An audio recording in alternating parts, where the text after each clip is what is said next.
بسم اللہ الرحمن الرحیم۔ السلام علیکم۔ عید کے دن قبر میں کیا ہوتا ہے؟ عید کے دن کا قبر میں اندرونی منظر کیسا ہوتا ہے؟ شوال کا پہلا دن عید الفطر ہے۔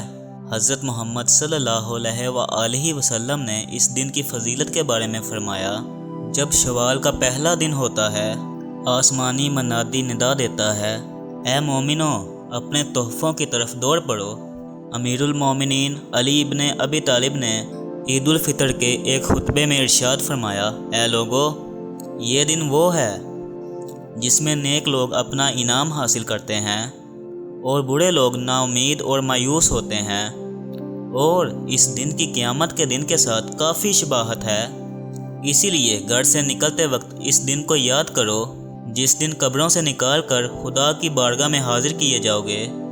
نماز میں کھڑے ہونے کے وقت خدا کے سامنے کھڑے ہونے کو یاد کرو، اور اپنے گھروں میں واپس آتے ہوئے اس وقت کو یاد کرو جس وقت بہشت میں اپنی منزلوں کی طرف لوٹو گے۔ اے خدا کے بندو، سب سے کم چیز جو روزہ دار مردوں اور خواتینوں کو رمضان المبارک کے آخری دن میں عطا کی جاتی ہے، وہ یہ فرشتے کی بشارت ہے جو صدا دیتا ہے، اے بندہ خدا، مبارک ہو، جان لے تمہارے پچھلے سارے گناہ معاف ہو گئے ہیں۔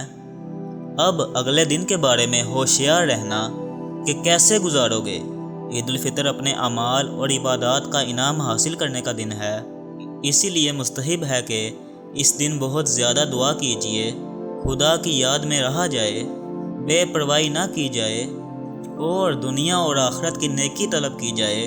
عید الفطر کے دن مسلمانوں کے لیے دو بڑی خوشیاں ہیں۔ ایک یہ کہ اس دن اللہ تعالیٰ صدقۃ الفطر قبول فرماتا ہے۔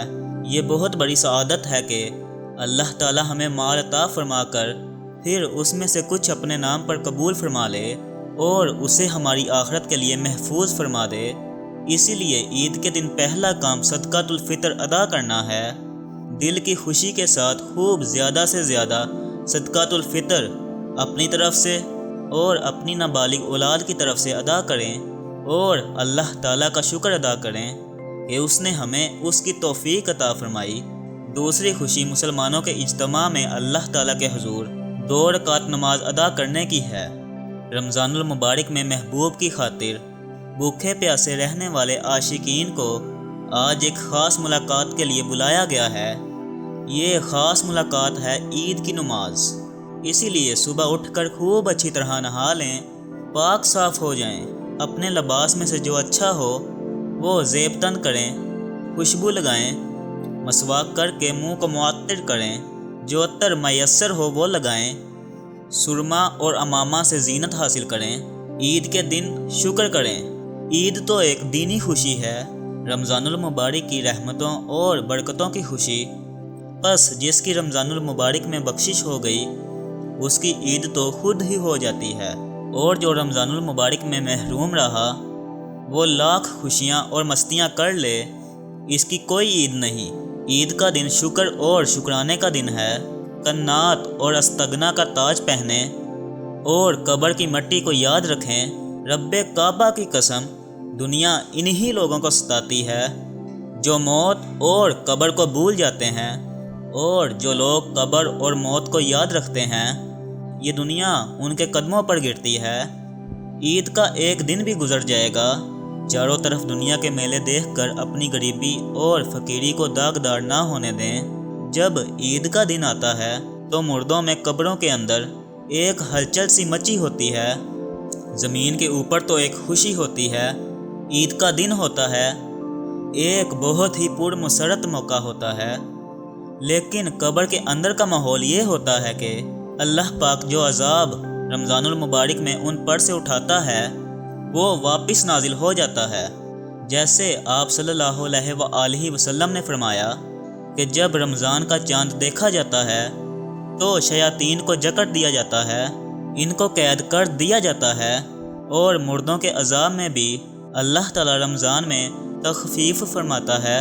لیکن جب یہ رمضان کا مہینہ جاتا ہے اور جیسے ہی عید کا چاند نظر آتا ہے تو پھر اللہ تعالیٰ فرماتے ہیں کہ ان کو اس قید خانے سے نکال دیا جائے اور قید سے رہا کر دیا جائے، تو ان شیاطین کو آزاد کر دیا جاتا ہے، اور اسی کے ساتھ کچھ مردے ایسے ہوتے ہیں جن کے اوپر صرف رمضان بھر کے لیے عذاب میں تخفیف کی گئی تھی اور رمضان ہی میں ان کے اوپر سے عذاب کو ہٹایا گیا تھا، تو جیسے ہی رمضان مکمل ہوتا ہے، عید کا چاند دیکھا جاتا ہے، تو ان کے اوپر عذاب کو پھر سے نافذ کر دیا جاتا ہے۔ یعنی ان لوگوں کے عذاب میں جو تخفیف ہوئی ہوتی ہے، یہ سب رمضان کی برکت سے ہوتا ہے۔ تو جیسے ہی رمضان ختم ہوتا ہے تو ان کے اوپر عذاب پھر سے نافذ ہو جاتا ہے، اور جو سرکش شیاطین ہوتے ہیں جو قید میں ہوتے ہیں ان کو چھوڑ دیا جاتا ہے۔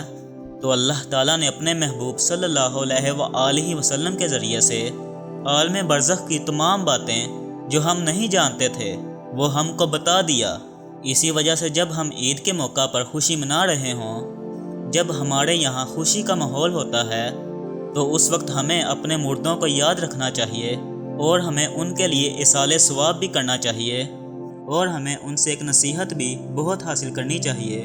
وہ نصیحت یہ ہے کہ ہم جب خوش ہوں، ہماری خوشی کا موقع ہو، مسرت کا موقع ہو، تو ہمیں یہ سوچنا چاہیے کہ جو لوگ ہم سے جدا ہو گئے ہیں وہ لوگ بھی کبھی ہماری طرح دنیا میں رہتے تھے، ہماری طرح کھانے کھاتے تھے، ہماری طرح ایک اچھی زندگی بسر کرتے تھے، لیکن موت نے اتنا بے بس کر دیا کہ آج وہ نہ ہی ہمارے ساتھ کسی خوشی میں شریک ہیں، اور نہ ہی وہ آج ہمارے ساتھ ہیں، نہ ہی انہیں عید کی کوئی خوشی کا موقع حاصل ہے، بلکہ آج وہ اپنی قبروں کے اندر سو رہے ہیں۔ کچھ لوگ ایسے ہیں جو قبروں میں سو رہے ہیں، کچھ لوگ ایسے ہیں جو قبروں میں رو رہے ہیں، یعنی ان کے اوپر خطرناک عذاب ہو رہا ہے۔ تو اسی لیے ہم لوگوں پر جب بھی کوئی خوشی کا موقع آئے تو اس خوشی میں منہمک ہو کہ ایسے بے توجہی نہیں برتنا ہے کہ ہم اپنی موت کو بھول جائیں۔